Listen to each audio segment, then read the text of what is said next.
Well, hello there, music fans. This is Peter Skov for yet another video at Music is a Journey. I thought today that I would talk about some of my favorite American bands. It's because mostly this year I've been really concentrating on Canadian bands, and what I'm into recently is getting into a lot of Canadian 90s stuff and Canadian female metal vocalists, and I thought I'd like to turn my attention towards American bands for a bit here. I actually thought to do this for July 4th even, but I don't know if I can time it all that well, and I just suddenly decided, let's do it today. So what I did was to make a list of my favorite American bands, and that was a little bit difficult. At first it was easy, but then it got difficult because after my list reached 10, I thought of another one that made it 11. And then I thought, well, now I have to make it 12. And then I thought of a 12th one, but then I thought of a 13th one. And to make it a little more simpler, I thought, okay, anybody on this list, I have to have at least 5 albums by this band. And that actually made it a lot simpler because the more I thought about it, the more bands I wanted to include and the more albums I wanted to talk about. So by putting the cutoff at least 5 albums by a band, it really simplified things a lot. So let's get on with my list here, but at the end of it, I want to mention another 12 honorable mentions quickly. So here we go. So the first album, the first band I want to talk about is Iron Butterfly. And I wanted to talk about them a little bit later, but I decided to put them up at the front because very recently Doug Ingle passed away, and Doug Ingle was the last member of the classic lineup. Interestingly, just a couple of days ago, YouTube recommended to me a video called What Happened to Iron Butterfly, and that video was uploaded, I think, 3 weeks ago, and Doug Ingle passed away something like 2 weeks ago. So at the end of the video, they said that Doug Ingle was the last surviving member of the classic lineup, and now that means everyone is gone. So I first encountered Iron Butterfly with In-A-Gadda-Da-Vida, of course, but I picked up their other albums, which at the time I had to get them all on vinyl. And I actually do have the other 3 of the original 4 studio albums on vinyl, as well as the 2 Eric Braun albums on vinyl. But for now, I'm going to show the CD. I'm picking Ball to talk about because, in a way, this is my favorite album. Honestly, I like the sound of Metamorphosis better. I like the early 70s rock sound of it more. Also the dual lead vocals. But for me, Ball is the best of the psychedelic era Iron Butterfly.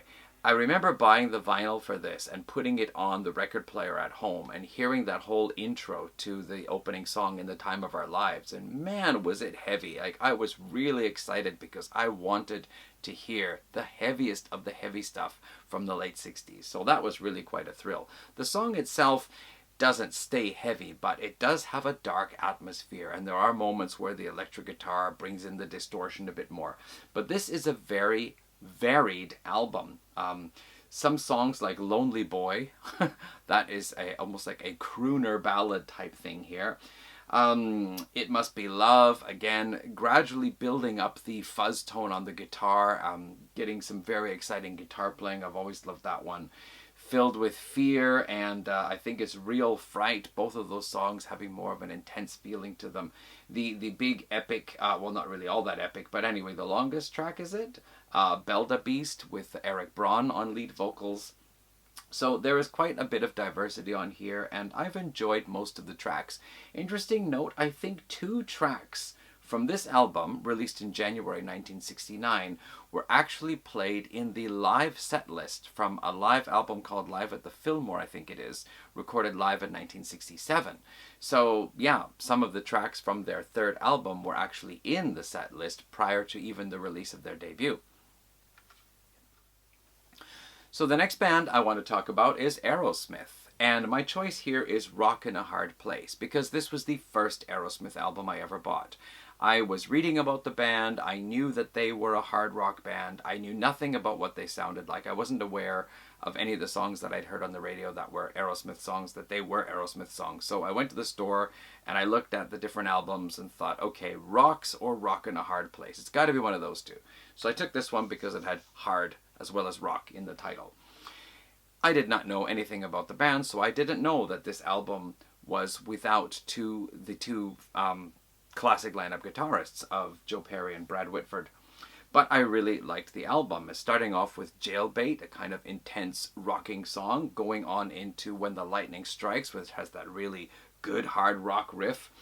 I really like Bitches Brew, the third track. It's a bit of a weird one at times, but there's one part where it just gets all really super intense and the heavy riff comes in, and there's a really nice build up to that, and I just get shivers every time I hear it. I think, yeah, Bolivian Ragamuffin is also cool. Cry Me a River, Aerosmith have done better ballads than that one. Side 2 was interesting with that whole prelude to Joni and Joni's Butterfly. I'm not really sure what was going on there, but I actually quite like it. Rockin' a Hard Place, kind of interesting with the brass. Jig Is Up, I don't remember all that so much about that one. And finally, Push Comes to Shove, which I always felt was a bit of like a, you know, last song at the bar where everybody's drunk kind of thing, and at the end it sounds like crashing of garbage cans and breaking of glass. Everybody's going all crazy. So, but yeah, this was my introduction to Aerosmith. I had a t-shirt, and I got to see Aerosmith live in 1987 in Vancouver and again in 2000 in Tokyo. I guess I should also point out that I have, let's see here, I have all of the albums from the debut up to Pump. I still haven't got Get a Grip yet. I have Just Push Play, which I think is okay. There are a couple of songs on that album that I quite like. But even though I don't have all of the albums, I do consider myself an Aerosmith fan. I think they're a pretty cool band. So, next up, I want to talk about Y&T, and I'm choosing to talk about Musically Incorrect because I only just got this recently, and there's an interesting story behind this. But first, I'll tell you that I got into Y&T when I heard the song Mean Streak on the radio one night, and I thought that was just great. I was really trying to find out about more and more bands at the time. I was just kind of getting into the whole hard rock heavy metal thing, and so nobody around me was listening to Y&T. I got the album Mean Streak on cassette and I loved it. And of course later on got Black Tiger and In Rock We Trust. I remember when that came out and I snatched it up. And I remained a Y&T fan, I think up until Contagious. After that, I kind of started to move on to other things, and I didn't really like the big polished sound that was coming out of the 80s. Since then, I've also I've got Contagious again. I picked up 10 as well. In fact, I have now the entire studio catalog except for the debut album. So I like Y&T. I like them quite a bit. My favorite period is the Black Tiger through to In Rock We Trust period, but there's a lot of good stuff outside of that as well. And I really was surprised how much I liked this album. It's called Musically Incorrect because Y&T, after taking a bit of a break, they decided they were just going to keep playing the kind of music that they wanted to play, regardless of what was popular with grunge or groove metal or whatever the heck. They didn't care. They were just going to play what Y&T plays. So in that case, Musically Incorrect, because that was not the style of music that was popular at the time. But I found, yes, that this album was a very pleasant surprise. I really like this one a lot. And I think most of the albums there, yeah, I can easily pull off a few tracks from each album. But yeah, I like this one and I like Y&T. Now, one band that I kind of consider my band because I found out about them all by myself and I got into them all by myself is Virgin Steel.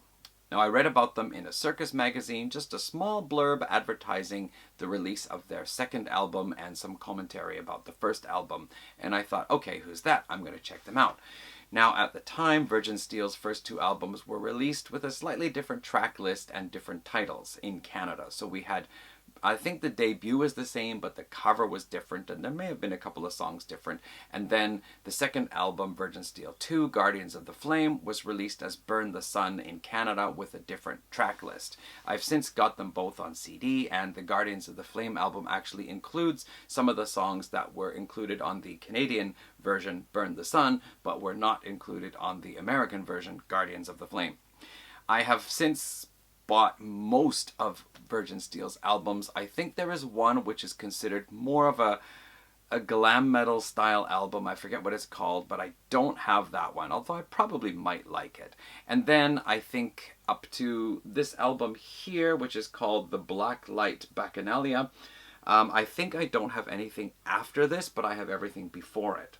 Virgin Steel are an American heavy metal, power metal band. And David DeFay, the singer, often talks about how he was perhaps one of the first people to introduce keyboards, like an organ or classic keyboard sound, to a heavy metal band in the US. So yeah, maybe a precursor to the whole European heavy metal, power metal thing. This album here, I bought the first 3 Virgin Steel albums, and after that I didn't buy anything they released for ages.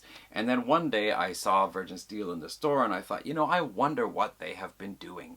Maybe I'll buy this album and hear what they sound like. And actually I really liked the sound of the album. David DeFay is known for hitting super high notes, and he's still doing it on this album. This one is 2010. Yeah, 2010. So I kind of sat on this for a while, and every time I went back to it, I thought, you know, it is actually a pretty good album. And then finally, I think it was, well, okay, after Music is a Journey started, so probably 5 or 6 years ago, I decided to go back and just pick up everything else of Virgin Steel, minus the most recent album at the time after this one, and that one kind of glammy metal type album I didn't get. But everything else I got. The only thing is that I found it was really overwhelming to get all those albums at once, because they had all been reissued with a bonus disc of extra material. So it was just a lot of music to digest all at once. And one of the albums, which has one of the fan favorite songs on, it was the last one available and I got it. And that album actually has some small glitches on it. Like during that song that is a fan favorite, there's at least 4 points in the song where it's a bit of a glitch that happens. I don't know if it's damage on that CD or if it's part of the reissue that there was some problem. I don't know, but it kind of bugs me. So I kind of toned down on my interest in Virgin Steel after that. There was too much to listen to, and it was just hard for me to wrap my head around what was all this material, what was the album proper, and what is the bonus material. But I still have to say that Virgin Steel are one of my favorite American bands. Okay, this one had to get mentioned. This is Blue Oyster Cult, and I'm going to talk about The Symbol Remains as my pick because that was their most recent album of new material. Came out just 2 or 3 years ago, and I was really surprised at how good it was. Granted, it is a little bit long. I think if this had been a proper album, like with maybe 9 tracks, it would have been completely stellar. As it is, there are 13, 14 tracks on here, so some of them are kind of okay. I feel they sound a little bit more like old guys rock. But take those off and you've got a really awesome album, which is great because this was their first release in 17 years. Blue Oyster Cult I got into way back when with Revolution by Night. Revolution at Night? Revolution by Night? Anyway, Take Me Away, that song was just really heavy and I bought that album. Disappointed that the rest of the songs were not that heavy. But I've since then, you know, built up an appreciation for the album, finding out now in later years that it is one of the lower ranked ones by the band amongst fans. And Club Ninja, which I actually really liked, is also like the bottom rung one among fans. But over the years I have picked up, you know, 2 or 3 albums, then left it for a while and picked up a couple more, and I now have all the studio albums except for Curse of the Hidden Mirror and the most recent one, which is digging up old songs from the late 70s, I think, and re-releasing and releasing them for the first time. Don't know if I really need to get that one or not. But yeah, Blue Oyster Cult, I really like them because they have just their own aura, their own universe that they operate in. Their songs, a little bit science fiction or horror themed, a little bit weirdness to them. They often worked with outside writers, not really outside writers. Everyone was in a kind of family type thing there, I feel. I just, really enjoy a lot of what they did, and every album has 2 or 3 songs that I think are really killer. So, Blue Oyster Cult. Next, I want to talk about Queensryche, and the album I'm picking here is the Here in the Now Frontier, which was the last Queensryche album I ever bought. I remember hearing about them way back when the EP first came out and the song Queen of the Reich, and I loved it. I thought that was a great album and what a great song. So when The Warning came out, I picked that one up right away. Kind of surprised how different the sound was from the EP, but still The Warning was a great album. Moving on to Rage for Order, that was just one of those albums that I think nobody did an album like that. It was so different from what the rest of the metal world was doing at the time. So Rage for Order still stands out as a unique album amongst albums that I have bought over the years. Then of course Operation Mindcrime, the big concept album. And after that, Empire. I thought Empire had some really great songs, Silent Lucidity. And then I don't remember, was it The Promised Land after that? I think I missed one actually, but the very last one I got was this one. The opening track, Sign of the Times, was I think the song that I heard on the radio. And I remember I liked this album, but I just don't go back to it very much. I still go back to the EP and the first 3 albums and a little bit Empire, but I haven't listened to this one in a very long time. So that's the reason why I'm picking this one to talk about Queensryche, because it is the last one I bought and I'm really not all that familiar with it. I don't remember so much about it. I just remember it was good enough that I liked it, but not good enough to keep me purchasing more albums by the band. Probably, as this was going into the 90s, things may have started to taper off interest-wise, because I think a lot of bands from the 80s struggled to find their place in the 90s. But yeah, it might be worthwhile to check out some of the later Queensryche albums. But definitely one of my favorite American bands. So the next 3 is kind of a set. I almost thought of putting them together as one, even though of course they are distinct bands. But of course Metallica. Now I am not a monstrous Metallica fan. I have the first 3 albums. I had Injustice for All. Never really got into that one. I think it just was lacking the bass, maybe. And of course the Black Album, which has a couple of songs that I really like. And after that I cooled off on Metallica. But I did buy 72 Seasons last year, and I do think it is a good Metallica album. Now, Master of Puppets, Ride the Lightning was the very first album I heard of theirs, and it was really a mind-blowing album. It was just so heavy and so fast. I hadn't really heard anything. This was my introduction to thrash metal, and yeah, it just totally floored me. I got Kill 'Em All soon after that. Not as heavy in the sound, but still a really great album. And then Master of Puppets came out a year or so later, and you know, we're talking about 3 very different but very excellent albums in my opinion. So I'm mentioning Ride the Lightning because that was my introduction to the band. Love the electric blue cover, and all of side 1 totally kills it. Side 2 is kind of up and down for me, but I'd say still out of the 9 tracks that are on here, probably 6, 7 of them I really enjoy listening to. Especially loved that in For Whom the Bell Tolls, how the bass introduces the riff, that really cool riff, and then the guitars come in with it. It's just, I love that. It gives me chills. So next up we also have to talk about Megadeth then. And I'm going to talk about So Far So Good So What, because I remember this coming out, I think it was January 1988, and I'm pretty sure because it was the first new release I bought for the year 1988. At this point, I'd already heard Peace Sells But Who's Buying. I love the first 3 tracks off that album. I think those 3 tracks are my favorite Megadeth tracks, but the rest of the album didn't thrill me as much as those 3, whereas this album here, none of the tracks reach that same level, but the album overall is quite consistent. I think I enjoy pretty much everything off of here. Of course, I had the original cassette, and later on I had the CD, and then I bought the remixed version, which includes the horns in the intro, which really surprised me, and I heard that's what Dave Mustaine wanted. He wanted horns in there, but I'm so used to not having the horns that I actually prefer it without. But it's a really brilliant album. I think I'm really glad for it. After this, I got Rust in Peace, and I didn't like it as much at the time. Now I have a little more appreciation for it, and since then I've also got Countdown to Extinction and Euthanasia. Of course, I had Killing Is My Business way back when on cassette. I have never bought it on CD. I remember liking the title track, but I don't remember so much about the rest of the album. But certainly Megadeth, anyway, there is a chunk there of albums that I really like, and for that, they are certainly one of the American bands for me that are, yeah, a little more preferred in my collection. Then we move on to Slayer, and I'm talking about Hell Awaits because this remains my favorite Slayer album. I first got Haunting the Chapel, the EP, way back when, and I have it on CD now too, and I really, really liked it. And so when Hell Awaits came out, I picked it up, and I loved that album.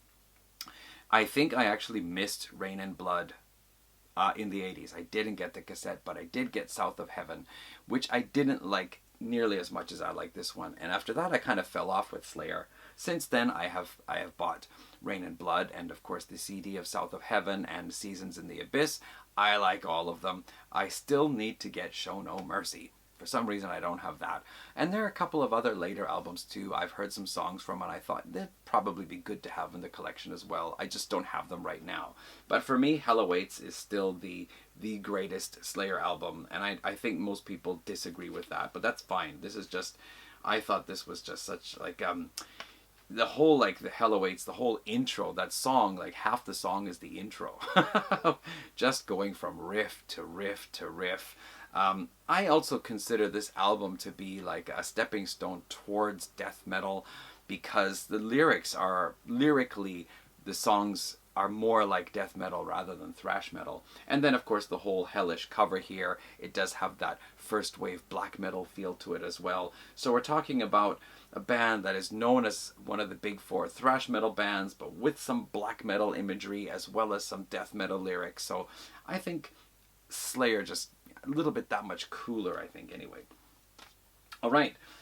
Moving along here then, a band I got into in the later years after I started to discover progressive rock and then progressive metal. This is Dream Theater, and I want to talk about Octavarium, which was my third Dream Theater purchase. I got Images and Words first, thought it was pretty good, sounded like progressive metal with progressive rock with a hair metal singer. And then after that was Scenes from a Memory, Metropolis Part 2, which I thought was absolutely brilliant. And then I got this one here, and I really like this album. I think thinking about the catalog now, this one just pops out to me as one of my favorite albums of the lot. I think pretty much every song on here I enjoy listening to, and of course Octavarium, the 23-minute title track, is it's an adventure, but it has so many points along the way that I really enjoy in it. So overall, I'd say this is one of my more favorite Dream Theater albums. I have everything from Images and Words up to the self-titled album. I haven't bought anything since then, and I still don't have the debut. But everything else after in that gap in between there, I have. There are great songs on all the albums, but I think this one might be in my top 3, so I thought I'd mention Octavarium. That is the first 10, and now I'm going to talk about Styx. Styx is a band that I only just got into, I think about 3 or 4 years ago anyway. And it was kind of that I bought Grand Illusion, and I thought it was pretty good. And then I got the third album, Serpent is Rising, which I thought had some interesting stuff on it, a couple of good songs. And then one day I just decided to get, Pieces of 8. And then I started to get more interested in the band, and then I ended up getting everything. So I have all of the studio albums now. And I'm talking about the most latest one from them, Crash of the Crown, because I really like this one. The one before that too, The Mission. I think both of those are really great Styx albums.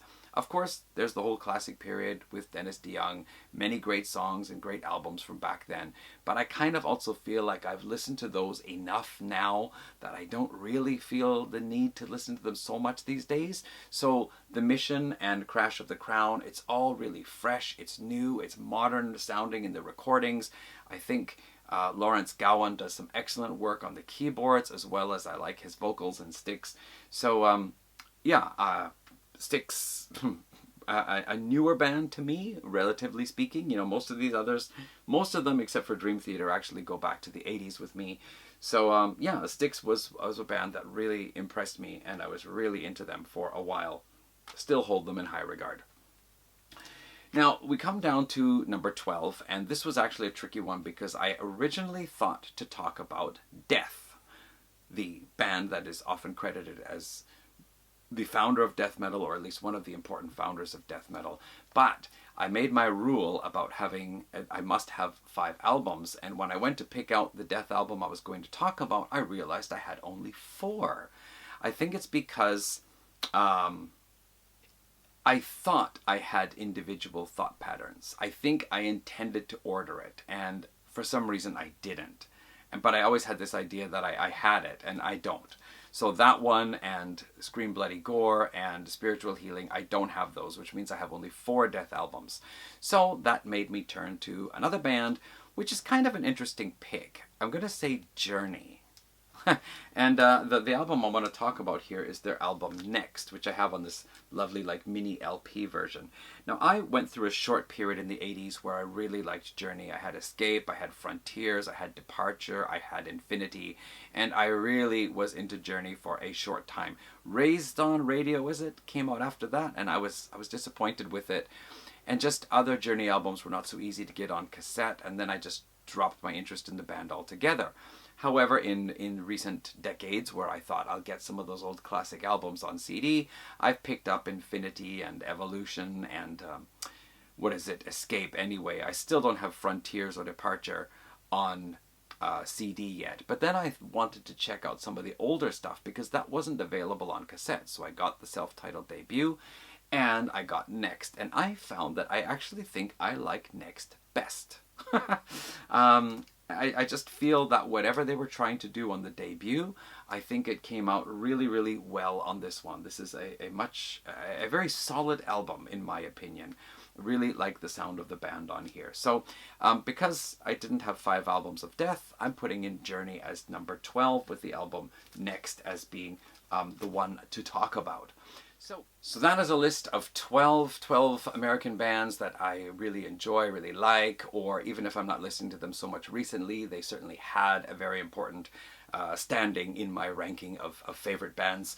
I'd like to just quickly list off 12 others that could have made the list. So Testament, I have 3 of their albums, and 2 of them I really, really like. I'm sure if I heard a few more of their albums, I'd probably like them more. Same goes for Overkill. I only have 2 Overkill albums, but I think both of them are really good, and I have in mind to buy a couple more. They're on standby in my Amazon shopping cart. Beck, earlier this year, I listened to the 2 albums of his that I have.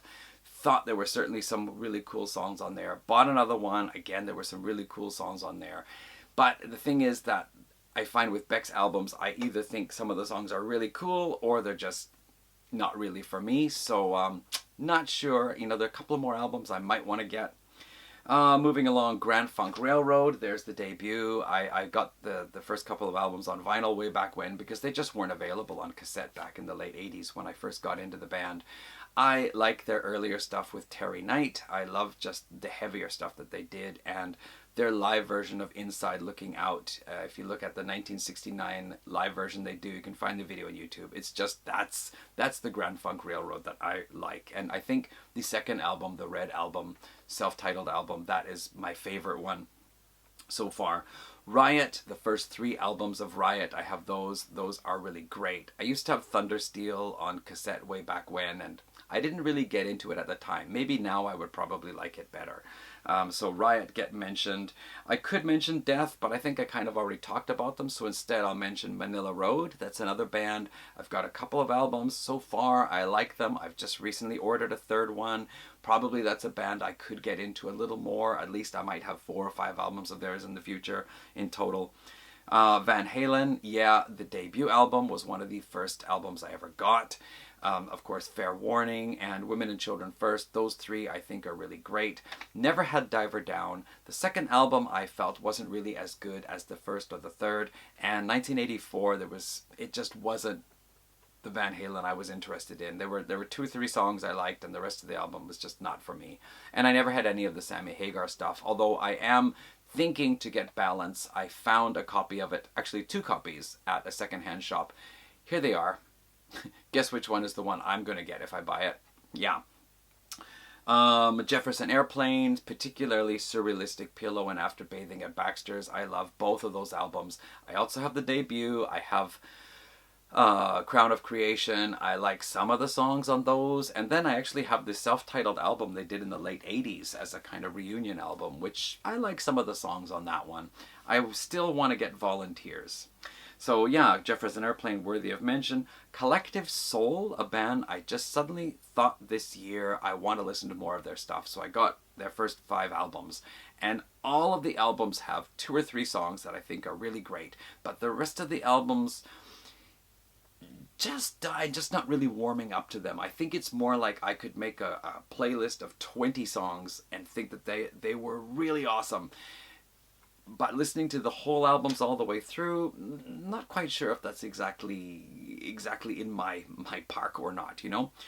So I think that is, oh no, there were 2 others I want to mention, Spock's Beard and Glass Hammer, 2 prog bands I have a few of the albums, and a couple of the albums I really, really like, and a couple of the other albums I'm not really all that warm about, so tough to say. Maybe with a couple more albums by each of those bands, again, I might like them more or not.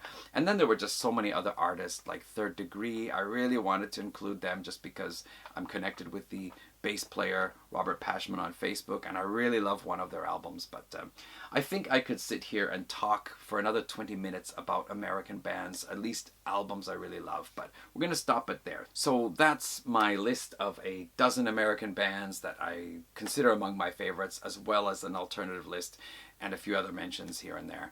And I will be doing another video about American bands, early American heavy albums, somewhere down the line this year, probably during the next couple of months anyway.